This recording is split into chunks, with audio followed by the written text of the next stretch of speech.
নমস্কার বন্ধুরা, কেমন আছো তোমরা সবাই? আশা করি তোমরা প্রত্যেকে খুব ভালো আছো। ট্রেড এক্সপার্ট বাংলা আরেকটি নতুন ভিডিওতে তোমাদের সকলকে স্বাগত জানাই। প্রথমেই বলে রাখি যে এর আগে আমি একটা ভিডিও কিন্তু বানিয়েছিলাম, যেখানে এবিটটা, এবিট, পিবিটি, পিবিআইটি যে সমস্ত ফান্ডামেন্টাল টার্মগুলো আছে সেগুলো নিয়ে কিন্তু আমি একদম ডিটেলসে ভিডিও বানিয়েছিলাম, একদম উদাহরণ সহ। তা আজকের এই ভিডিওতে সেটারই কিন্তু সেকেন্ড পার্ট আমি কিন্তু আলোচনা করব। একদম স্টেপ বাই স্টেপ আলোচনা হবে, একদম পুরো প্রপার নলেজ থাকবে। প্রত্যেকটা জিনিস কিভাবে তোমরা ইউজ করবে, প্রত্যেকটি বিষয় সম্পর্কে একদম বিস্তারিত তথ্য এই ভিডিওতে থাকবে।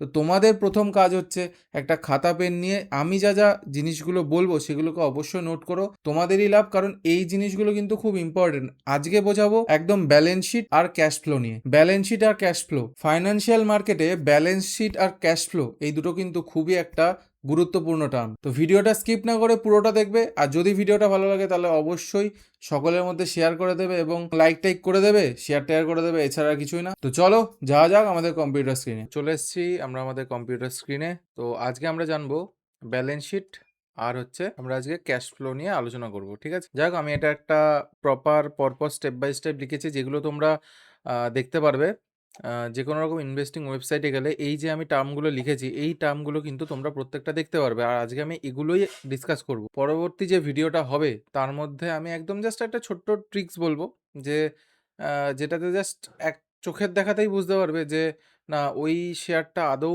সঠিক না সঠিক নয়, সেটা তোমরা বুঝতে পারবে।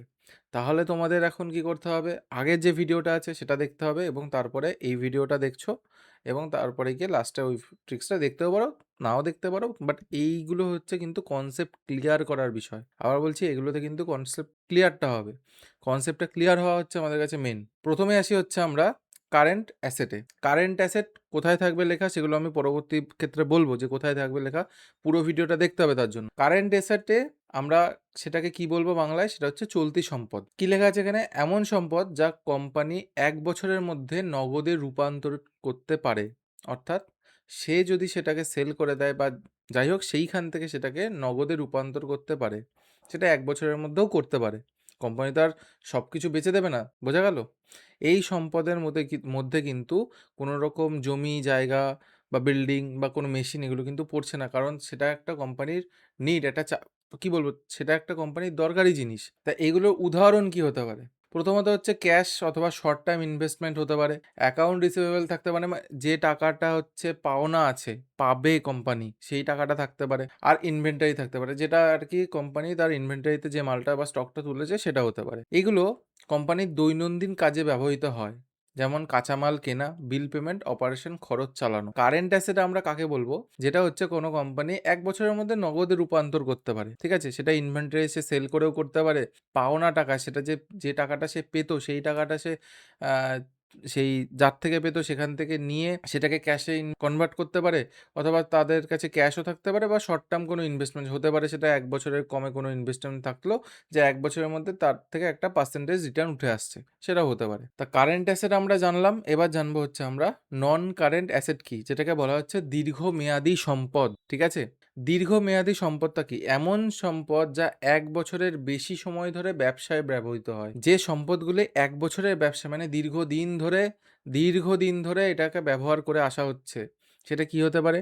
যে কোনো লং টার্ম ইনভেস্টমেন্ট হতে পারে। একটা ধরে হতে পারে মোটামুটি 30 থেকে 35 বছরের কোনো ইনভেস্টমেন্ট চলে আসছে একটা কোম্পানি, হতে পারে। অথবা কোনো বিল্ডিং হতে পারে, সেই বিল্ডিংটা কোম্পানি ইউজ করছে। কোনো ল্যান্ড, কোনো একটা জমি জায়গা হতে পারে। কোনো মেশিনারি হতে পারে। মেশিনারি মানে যে মেশিনগুলো, ধরে নাও একটা জুতোর কোনো একটা কোম্পানি, সেই কোম্পানিটা কোনো একটা জুতো তৈরি করার জন্য কোনো একটা মেশিন ব্যবহার করে আসছে, তাহলে এই মেশিনটাকে তো সে বেচে দেবে না, সে 1 বছরের বেশি সময় ধরে ব্যবহার করে আসছে। সেটাকে বলবো হচ্ছে আমরা নন কারেন্ট অ্যাসেট, বোঝা গেল? আর এই নন কারেন্ট অ্যাসেটই হচ্ছে ব্যবসার মূল ভিত্তি, বোঝা গেল? যে এগুলোই হচ্ছে কিন্তু ব্যবসার মূল ভিত্তি, দীর্ঘমেয়াদে লাভ আনতে সাহায্য করে। মানে আমাদেরকে বিজনেসটা যে রান হবে, সেই বিজনেসটা রান হতে কিন্তু এই জিনিসগুলোই কিন্তু আমাদেরকে সাহায্য করে। তাই জন্য আমরা এটাকে কি বলবো? নন কারেন্ট অ্যাসেট। তাহলে আমরা টোটাল অ্যাসেট কাকে বলবো? টোটাল অ্যাসেট হচ্ছে আমরা কারেন্ট অ্যাসেটের সঙ্গে নন কারেন্ট মানে চলতি সম্পদের সঙ্গে দীর্ঘমেয়াদী সম্পদকে যোগ করে দেবো, এবং সেটাকে বলবো হচ্ছে আমরা টোটাল অ্যাসেট। এটা হচ্ছে কোম্পানির টোটাল অ্যাসেট, কোম্পানির হাতে থাকা সব ধরনের সম্পদের মোট মূল্য। আমি পরিষ্কার বাংলাতে লিখে দিয়েছি যাতে তোমাদের কোনো রকম প্রবলেম হয় না, কারণ চ্যানেলটার নামই ট্রেড এক্সপার্ট বাংলা, বুঝতে হবে। তো খুব সহজ ভাষায় যে একদম বাংলাতে লিখে দিয়েছি যে এটা হলো কোম্পানির হাতে থাকা সব ধরনের সম্পত্তি, যত অ্যাসেট আছে তার মূল্য হচ্ছে এটা। এই টোটাল অ্যাসেটকে যদি আমরা ভাঙি তাহলে সেখানে কারেন্ট অ্যাসেট পাবো, আবার নন কারেন্ট অ্যাসেট পাবো। তাহলে ইনভেস্টররা এটাকে কেমনভাবে দেখে, যে কোম্পানি যত বড় তার সম্পদের পরিমাণ থেকে সেটা বোঝা যায়, তার টোটাল অ্যাসেটের ভ্যালু দেখে বোঝা যায় যে সেই কোম্পানি কতটা বড়। এরপরে আসি হচ্ছে আমরা কারেন্ট লায়াবিলিটিস। কারেন্ট লায়াবিলিটিস আমরা কাকে বলবো, বাংলা ভাষায় কাকে বলবো? এমন দেনা অথবা ঋণ যেটা কোম্পানিকে 1 বছরের মধ্যে শোধ করতে হয়। যে ঋণটা বা যে একটা লোন আছে, সেই লোন অ্যামাউন্টটাকে কোম্পানিকে 1 বছরের মধ্যে শোধ করতে হবে, তাকে আমরা বলবো হচ্ছে কারেন্ট লায়াবিলিটিস। কারেন্ট লায়াবিলিটিস মানে চলতি দেনা। কি হতে পারে, সেটা সাপ্লায়ারদের টাকা হতে পারে, অথবা শর্ট টার্ম লোন হতে পারে। সে হয়তো কোম্পানি কোনো 1 বছরের জন্য লোন দিয়েছে, একটা খুব সামান্য পরিমাণ সুদে 1 বছরের জন্য লোন নিয়েছে, এটা হতে পারে। ঠিক আছে, তো এর অর্থ কি? তাহলে আমরা কারেন্ট লায়াবিলিটিস কাকে বলবো? এমন কোনো দেনা যেটা কোম্পানিকে 1 বছরের মধ্যে শোধ করতে হবে। একটা ফাইন্যান্সিয়াল ইয়ার যাবে, সেখানে আমাকে শোধ করতে হবে। তাহলে সেটা কি হতে পারে? সাপ্লায়ারদের টাকা আর শর্ট টার্ম লোনস হতে পারে। এরপরে আসি নন কারেন্ট লায়াবিলিটিস। এই নন কারেন্ট লায়াবিলিটিসটা কি? দেখুন, এটাকে বলা হয় হচ্ছে দীর্ঘমেয়াদী দেনা। দীর্ঘমেয়াদী দেনাটা কি? যেই দেনা বা যে ঋণ বা যে লোন, এক কথায় যে লোনটা হয়ে রয়েছে, আমরা লোন ওয়ার্ডটাকে খুব ভালো করে জানি, সেই লোনটাকে যা হচ্ছে 1 বছরের পরেও শোধ করা যায়, সেটাকে বলা হচ্ছে দীর্ঘমেয়াদী দেনা অথবা নন কারেন্ট লায়াবিলিটিস। একটা শর্ট টার্ম চলে গেল, এটা লং টার্ম হয়ে গেল। লং টার্মটা হচ্ছে সবসময় নন কারেন্ট হবে, কারেন্টটা হচ্ছে শর্ট টার্ম হবে। তাহলে এর মধ্যে উদাহরণ কি থাকতে পারে? লং টার্ম লোনস থাকতে পারে, কোম্পানির বড় বড় প্রকল্প বা প্রসারণের জন্য নেওয়া দীর্ঘমেয়াদী ঋণ। যে ঋণটা কোম্পানি ম্যাক্সিমাম সময়ে একটা তার কোম্পানিকে আস্তে আস্তে বড় করার জন্য সেটা তারা ব্যবহার করে, বা যে লোনটা নেয় বা যে টাকাটা তোলে, সেগুলো কিন্তু নন কারেন্ট লায়াবিলিটিসের মধ্যেই কিন্তু পড়ছে। এই যে আমরা শুনে আসি কন্টিনিউ শার্ক ট্যাঙ্কে, যে কিছু পার্সেন্ট ইকুইটি দিচ্ছে সঙ্গে, প্লাস কিছু পার্সেন্টেজ ধরে নাও 15 লাখ টাকা তার সঙ্গে দিয়ে দিচ্ছে, তার উপরে এত পার্সেন্ট করে 10% করে ইন্টারেস্ট নিচ্ছে। তো ওই ইন্টারেস্টটা ভালো করে বোঝো, ওই ইন্টারেস্টটা হচ্ছে এই লং টার্ম লোনের মধ্যে পড়ছে, কারেন্ট লায়াবিলিটিসের মধ্যে কিন্তু সেটা পড়ছে না, সেটা পড়ছে দীর্ঘমেয়াদী ঋণ। অনেকে অনেক সময় তোমরা দেখবে শার্ক ট্যাঙ্কে এটা বলে যে তোমরা আস্তে আস্তে যত বিজনেস বাড়বে, তত তোমরা আস্তে আস্তে ধীরে ধীরে ওই টাকাটা শোধ করবে, তার উপরে 10% করে ইন্টারেস্ট চার্জ হবে। আশা করি শুনেছো প্রত্যেকে জিনিসটা। এরকম করেই কিন্তু সেই জিনিসগুলো হিসাব হয়। এরপরে আমরা যাব হচ্ছে টোটাল লায়াবিলিটিস, মানে মোট দেনা অথবা ঋণ, লোন। লায়াবিলিটিস মানে আমরা লোন বুঝবো। তো current liabilities plus non current liabilities equal to total liabilities হচ্ছে, মানে কোম্পানির মোট ঋণ অথবা দায় কতটা পরিমাণে বা কত টাকা আছে। এরপরে আসি হচ্ছে টোটাল ইকুইটি অথবা মালিকানা মূলধন বলা যেতে পারে, বা শেয়ার হোল্ডার ইকুইটি বলা যেতে পারে। কোম্পানির মালিক অথবা শেয়ার হোল্ডারদের বিনিয়োগ করা টাকা প্লাস জমে থাকা লাভ, মানে সেই কোম্পানিটা যে টাকাটা লাভ করেছে এবং শেয়ার হোল্ডার যে টাকাটা তারা বিনিয়োগ করেছে, সেই টাকাটা হচ্ছে টোটাল ইকুইটি বলা হবে। কোম্পানির মালিক অথবা শেয়ার হোল্ডারদের বিনিয়োগ করা টাকা আর জমে থাকা লাভ মিলিয়ে টোটাল ইকুইটি হচ্ছে। এটার অর্থ কি? কোম্পানির দেনা বাদ দিলে যেটা পড়ে থাকে সেটা মালিকদের অধিকার। অধিকার মানে তাদের টাকা, এক কথায়। দেখো, একটা কোম্পানি যখন আমরা দেখি তার লোন সে কত নিয়ে আছে, সে কতটা অ্যাসেট রেখেছে, প্রত্যেকটা আমি জিনিস কিন্তু দেখে আমি সেই কোম্পানিতে কিন্তু এন্ট্রি করি। দিনের পর দিন কি লোন যদি বাড়ে, তাহলে অ্যাসেটও কি তার থেকে অনেক বেশি হারে বাড়ছে, সেটা আমরা দেখব। যদি দেখা যায় যে অ্যাসেট কমছে, সেক্ষেত্রে আমি সেখানেও এন্ট্রি করব না, কারণ সেই কোম্পানিটা তো লোন মেটাতে গিয়েই তার অ্যাসেট শেষ হয়ে যাবে। বোঝা গেল? তো এখানে কোম্পানির দেনা থেকে বাদ দিলে যেটা পড়ে থাকে সেটা হচ্ছে টোটাল ইকুইটির মধ্যে পড়ছে। তা এরপরে আমরা আসি হচ্ছে total liabilities and share holders equity. ঠিক আছে, যে টোটাল লায়াবিলিটিস আর শেয়ার হোল্ডার ইকুইটিটা কি? প্রথমত হচ্ছে এই টোটাল লায়াবিলিটির সঙ্গে আমরা টোটাল ইকুইটিকে যদি যোগ করি, তাহলে আমরা টোটাল অ্যাসেট পাবো। এটাকে যদি আমরা বাংলায় বলি, কোম্পানির টোটাল সম্পদ। কোম্পানির কাছে যা লোন নিচ্ছে সেটাও একটা, যেমন কোম্পানির কাছে টাকা হয়ে রয়েছে, তেমন যে ইকুইটিটা মানে যে মূলধনটা হয়ে রয়েছে, মালিকদের যে টাকাটা হয়ে রয়েছে, সেটাও কিন্তু কোম্পানির কাছে একটা সম্পদ। তো টোটাল দেনা মানে যে লোনটা হয়ে রয়েছে প্লাস মালিকদের টাকা যার হয়ে রয়েছে, মালিকদের টাকা বলতে আমি এখানে বুঝিয়েছি যে যে মূলধনটা কোনো একটা শেয়ার হোল্ডার যে বিনিয়োগ করে রেখেছে, সেই টাকাগুলো আমি বলছি। তো সেটা যদি আমরা যোগ করি, তাহলে আমরা কী পাবো হচ্ছে কোম্পানির সমস্ত সম্পদ, মানে টোটাল অ্যাসেটটা আমরা পাচ্ছি। দেখুন, ওই টোটাল অ্যাসেটটা কারেন্ট অ্যান্ড নন কারেন্ট। বোঝা গেল? আর এখানে কিন্তু এটা টোটাল লায়াবিলিটির সঙ্গে ইকুইটি যুক্ত হচ্ছে। ইনভেস্টরের দৃষ্টিতে আমরা কি বুঝতে পারি? যে এটা ব্যালেন্স থাকলে বোঝা যায়, যদি এই কোম্পানির সমস্ত সম্পদের সঙ্গে এই দুটো যদি যোগ করে একই যদি হয়, একই যদি ভ্যালু বেরোয়, তখন আমরা কি বুঝতে পারি? যে কোম্পানির হিসাব ঠিকঠাকভাবে মেলানো হয়েছে, মানে কোম্পানিটা আমরা ঠিকঠাকভাবে চেক করছি। এরপর আসি হচ্ছে টোটাল শেয়ারস আউটস্ট্যান্ডিং, মানে কটা আর শেয়ার বেঁচে আছে। কোম্পানির বাজারে বর্তমানে প্রচলিত মোট শেয়ারের সংখ্যা কটি?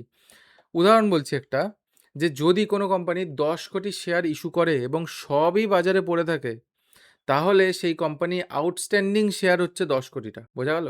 যে 10 কোটি শেয়ারের মধ্যে যদি ধরে নাও 5 কোটি শেয়ার কেনা হয়ে গেছে, অলরেডি কেউ না কেউ কিনে নিয়েছে, তাহলে আর 5 কোটি পড়ে থাকলো, এটা হচ্ছে আউটস্ট্যান্ডিং শেয়ার হয়ে যাচ্ছে। মার্কেট ক্যাপ তোমরা হয়তো শুনেছো 5,000 কোটি, 10,000 কোটি, 15,000 কোটি, 20,000 কোটি এরকম শুনেছো। তাহলে শেয়ার প্রাইস যদি 500 টাকা করে হয় আর টোটাল শেয়ার যদি ধরে নাও 10 কোটিটা, তাহলে আমাদের মার্কেট ক্যাপিটালাইজেশন হচ্ছে 5,000 সিআর। বোঝা গেল? এরকম করে হচ্ছে হিসাব হয়। এরপরে আসি আমরা আমাদের পরবর্তী টপিক হচ্ছে ক্যাশ ফ্লো। ক্যাশ ফ্লোটা কি আমাদের জানতে হবে। প্রথমত যে পয়েন্টটা আছে আমাদের কাছে, net change in cash, net ক্যাশের পরিবর্তন। এর মানে হলো একটি নির্দিষ্ট সময়ে কোম্পানির হাতে মোট নগদের বৃদ্ধি অথবা হ্রাস, মানে আগের বছর যা ছিল সেই ক্যাশটা চেঞ্জ হয়ে বাড়লো না কমলো, সেটা হচ্ছে আমাদের নেট চেঞ্জ ইন ক্যাশ। তাহলে এই নেট চেঞ্জ ইন ক্যাশ আমরা কিভাবে বের করব? প্রথমত নেট চেঞ্জ ইন ক্যাশ ব্যবহার করতে মানে আমরা যদি হিসাব করতে যাই, তাহলে আমাদের ক্যাশ ফ্রম অপারেটিং অ্যাক্টিভিটিসের সাথে ইনভেস্টিং অ্যাক্টিভিটিস যা আছে সেটাকে যোগ করতে হবে, এবং ক্যাশ ফ্রম ফাইন্যান্সিং অ্যাক্টিভিটিস যা আছে সেটাকে যোগ করতে হবে। এইবার আমি একটা উদাহরণ নিয়েছি, উদাহরণ নিলে জিনিসটা বুঝতে সুবিধা হবে, যার জন্য উদাহরণটা নেওয়া। তা উদাহরণটা হচ্ছে যে অপারেশন থেকে এসেছে ধরো 1,00,000 টাকা। বোঝা গেল? ইনভেস্টিংয়ে খরচ হয়েছে। এখানে একটা জিনিসের টুইস্ট, সেটা হচ্ছে ইনভেস্টিং করেছো, মানে ইনভেস্টিং কোম্পানি কিন্তু করেছে 30,000 টাকা কোম্পানির ঘর থেকে কিন্তু গেছে, ইনভেস্ট যেখানে করেছে সেখানে কিন্তু 30,000 টাকা গেছে, তার মানে মাইনাস হয়েছে। আমি এখানে প্লাস করছি, কিন্তু যেহেতু এটা এখানে মাইনাস হয়েছে, সবসময় আমি এটাকে মাইনাসে ধরবো। খরচ হয়েছে, আসেনি, কিন্তু ইনকাম হয়নি এখনো, ইনভেস্টিংয়ে খরচ করেছে। আর ফাইন্যান্সিং ধরে নাও লোন নিয়েছে এরকম কিছু, তো সেখানে ধরো 20,000 টাকা নিয়েছে। তাহলে 1,00,000 টাকা থেকে ইনভেস্টিংয়ে খরচ হলো 30,000 টাকা, আর ধরো লোন টোন নিয়েছে বা কোনো একটা বন্ড টন সেল করেছে, সেখান থেকে ধরো 20,000 টাকা এনেছে। তাহলে টোটাল যে নেট চেঞ্জ ইন ক্যাশ সেটা কি হলো? 90,000 টাকা। অর্থাৎ কোম্পানির নগদ কত হয়েছে? বেড়ে 90,000।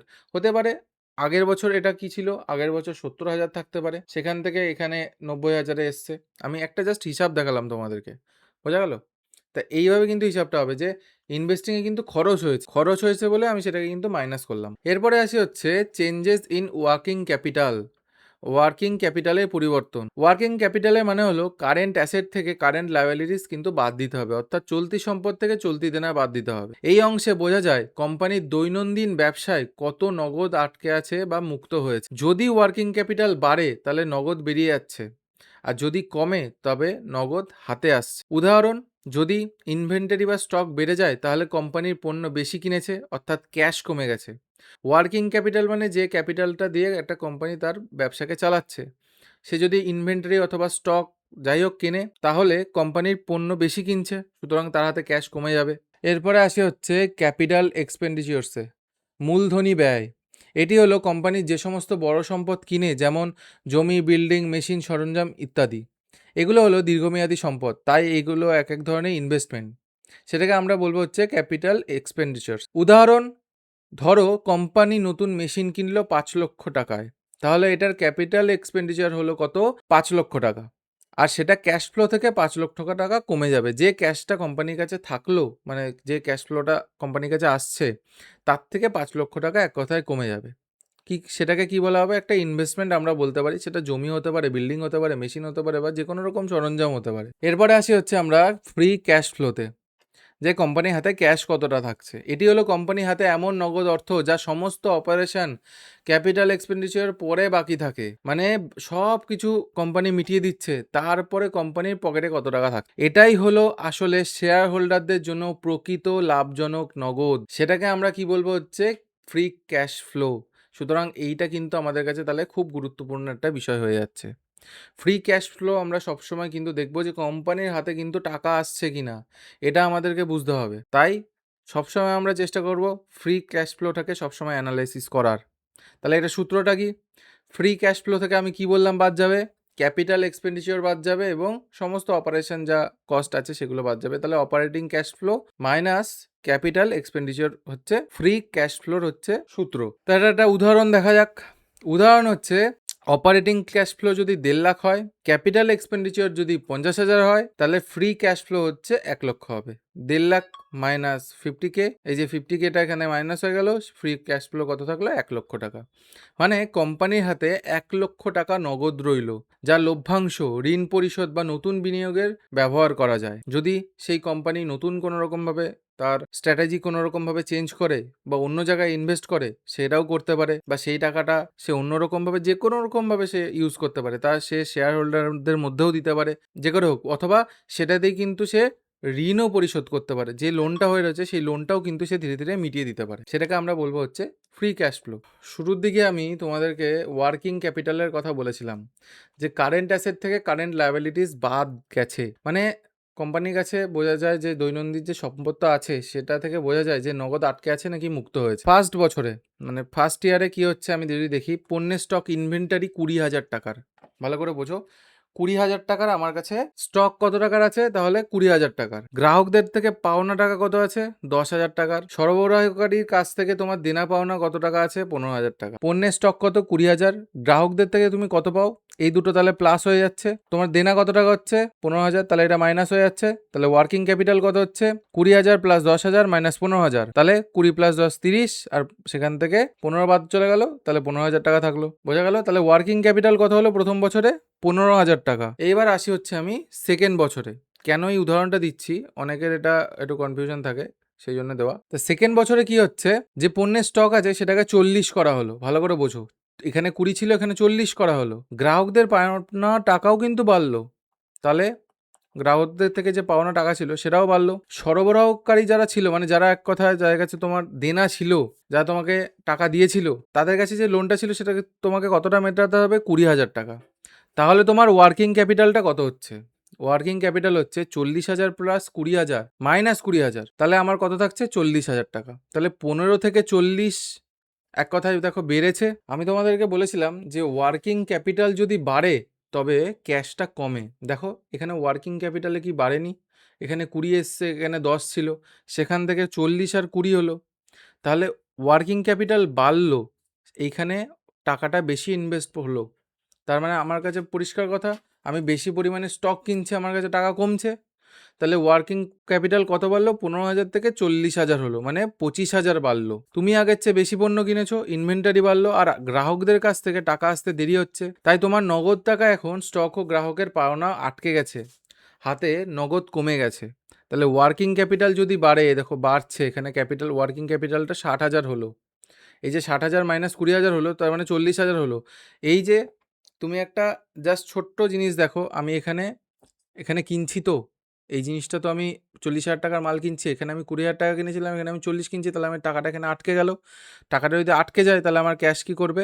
যখন ওয়ার্কিং ক্যাপিটাল বেড়ে গেল, এই যে 15 থেকে 40 হয়ে গেল, তাহলে ওয়ার্কিং ক্যাপিটাল বাড়লো, মানে আমার কাছে ক্যাশ কমে গেল। আর যদি ওয়ার্কিং ক্যাপিটাল কমে তাহলে আমার কাছে ক্যাশ বাড়বে। আশা করি এগুলো ক্লিয়ার। এবার দেখবো যে কিভাবে তোমরা এগুলোকে টিকার টাইপ অথবা যে কোনো রকম ওয়েবসাইটে গিয়ে তোমরা যেখানে ফান্ডামেন্টাল অ্যানালাইসিস করে সেখানে এগুলোকে অ্যাপ্লাই করো। তা আমি চলে এসেছি টিকার টাইপের ওয়েবসাইটে। সেখানে যদি আমি জাস্ট একটা যে কোনো একটা স্টক খুলি, আমি ইউনিয়ন ব্যাংকে এটাই খুলছি, আমি এখানে খুলে চলে যাবো হচ্ছে ফাইন্যান্সিয়ালসে চলে যাবো। ফাইন্যান্সিয়ালসে চলে গিয়ে আমি যে আগে বুঝিয়েছিলাম ইনকামের যে শিটটা বুঝিয়েছিলাম, এই যে এই এবিটটা, PBT, PBIT, EPS, DPS, pay out ratio, প্রত্যেকটা জিনিসই আমি বুঝিয়েছিলাম, সেটার ভিডিও আপলোড করা আছে, গিয়ে চেক করো। এবার আসি হচ্ছে ব্যালেন্স শিটে। ব্যালেন্স শিটের মধ্যে আমি কারেন্ট অ্যাসেট বুঝিয়েছি, current asset, non current asset. এখানে দেখো টোটাল অ্যাসেট আছে, কারেন্ট লায়াবিলিটিস আছে, নন কারেন্ট লায়াবিলিটিস আছে, টোটাল লায়াবিলিটিস আছে, টোটাল ইকুইটি আছে, total liabilities and share holders equity আছে, এবং টোটাল কমন শেয়ারস আউটস্ট্যান্ডিং আছে। এগুলো কিন্তু সব কোটিতে ভ্যালু, এটা কিন্তু মাথায় রাখবে, এগুলো কিন্তু সব কোটিতে ভ্যালু। এখানে হাজার দেখছো, এত হাজার কোটি। তাহলে তাহলে current asset, non current asset আমি বুঝিয়েছি, টোটাল অ্যাসেট আমি বুঝিয়েছি, কারেন্ট লায়াবিলিটিস বুঝিয়েছি, নন কারেন্ট লায়াবিলিটিস বুঝিয়েছি, টোটাল লায়াবিলিটিস বুঝিয়েছি, টোটাল ইকুইটি হয়ে গেছে, আর এই দুটো হয়ে গেছে। তো এরপরে আমি এসছি যেটা হচ্ছে, সেটা হচ্ছে ক্যাশ ফ্লোতে। ক্যাশ ফ্লোটাও আমি কিন্তু এখানে তোমাদেরকে বলেছি যেখানে দেখবে এখানে নেট চেঞ্জ ইন ক্যাশ কীভাবে আসে, ওয়ার্কিং ক্যাপিটাল যেটা একটু আগে বললাম যে ওয়ার্কিং ক্যাপিটাল কী করে আমরা এক কথায় হিসাব করব, ক্যাপিটাল এক্সপেন্ডিচার বোঝা গেল। আমি তো একটু আগে বলেছি যে যেটা একটা বড়সড় ইনভেস্টমেন্ট হতে পারে সেটা কী করে ক্যাপিটাল এক্সপেন্ডিচারটা কীভাবে ক্যাশ ফ্লো থেকে বাদ যাচ্ছে, এবং সব দেওয়ার পরে কত টাকা ক্যাশ পড়ে থাকে, সব কিছু দিয়ে দিলাম, তারপরে কত টাকা ক্যাশ ফ্লো আসছে, মানে কোম্পানির হাতে কত টাকা ক্যাশ আসছে। এই যে দেখলে এখানে 71 কোটি টাকা, 71.91 কারোর। এখানে কি 2017-তে -6,944, এ দেখো সব কটা লেখা আছে অল নাম্বার ইন কারোর। এখানে তারপরে কি করলো, ক্যাশ ফ্লোটা বেড়ে কত হলো 5,766 কোটি, তারপরে আবার কি 8,093 কোটি, সেটা কিন্তু মাইনাসে। মানে এক কথায় কোম্পানিতে একবার আপ একবার ডাউন, মানে ক্যাশ ফ্লো একবার উপরে যাচ্ছে, একবার আবার মাইনাসে চলে আসছে, আবার উপরে যাচ্ছে, আবার মাইনাসে চলে আসছে। হ্যাঁ, এইগুলোর পিছনেও কিছু কিছু কারণ আছে। তোমরা যদি দেখো যে এই চেঞ্জেস ইন ওয়ার্কিং ক্যাপিটালে তোমরা দেখবে কিছু কিছু চেঞ্জেস করেছে কোম্পানি। যখন কোম্পানি এই চেঞ্জেসগুলো করেছে তখন দেখো ক্যাশ ফ্লোগুলো অনেকটা নেগেটিভে চলে এসেছে, যার জন্য এগুলো বোঝানো। পরের ভিডিওতে আমি এটা আলোচনা করব যে কিভাবে তোমরা জাস্ট একটা চোখের দেখাতে বুঝতে পারবে যে কোন কোম্পানিটা একটু হলেও স্ট্রং। এসব কিছু দেখতে হবে না। এই যে এখানে দেখবে হয়তো, দাঁড়াও, এখানে তোমরা দেখবে ব্যালেন্স শিটে যদি দাও, এখানে দেখো অনেক ফ্ল্যাগ ট্ল্যাগ দেওয়া আছে, এগুলো তোমরা দেখে বুঝতে পারবে। ইনকামে যদি যাও, এখানে দেখো সব রেড ফ্ল্যাগ, গ্রিন ফ্ল্যাগ, এসব অনেক কিছু দেওয়া আছে। এগুলো দেখতে হবে না, জাস্ট তুমি এই যে ডেটাটা আছে এই ডেটাটুকুনি দেখেই বুঝতে পারবে। তো এই ভিডিওতে থাকলে এইটুকুনি, যে বিষয়গুলো আমি আলোচনা করলাম, আশা করি তোমরা প্রত্যেকে জিনিসগুলো বুঝেছো। যদি না বুঝতে পারো অবশ্যই জিনিসগুলোকে আরেকবার রিপিটে শুনে নেবে, তাহলে আশা করি ক্লিয়ার হয়ে যাবে জিনিসগুলো। আর যদি না হয় অবশ্যই কমেন্ট বক্সে জানাবে যে কোন টপিকটা বা কোন বিষয়টা নিয়ে তোমাদের বুঝতে অসুবিধা হচ্ছে। তা পরবর্তীকালে তার ভিডিও কিন্তু অবশ্যই আসবে। তা আমি নেক্সট ভিডিওতে তোমাদেরকে বলবো কিভাবে তোমরা একটা কোম্পানিকে একদম চোখের দেখায় স্ক্যান করে নিতে পারো। তুমি দেখলে বলে দিতে পারবে যে এই কোম্পানিটা ভবিষ্যতে গ্রোথ করতে পারে কি পারে না, বা এখন এটাতে ইনভেস্টমেন্ট করা যেতে পারে কি পারে না। না কোনো রকম চার্ট দেখার দরকার আছে, না কোনো টেকনিক্যাল টার্ম এখন জানার দরকার আছে, জাস্ট তুমি ডেটা দেখে বলে দিতে পারবে, এছাড়া কিছু না। তার জন্য চ্যানেলটাকে সাবস্ক্রাইব করতে হবে, বেল আইকনটা অন করতে হবে, আর ভিডিওটা সবার মধ্যে শেয়ার করে ভিডিওটাকে লাইক করতে হবে। তো চলো, দেখা হচ্ছে নেক্সট একটা কোনো ভালো ভিডিওতে, একটা ভালো কন্টেন্টের সাথে। সকলে ভালো থেকো, সুস্থ থেকো, বাই।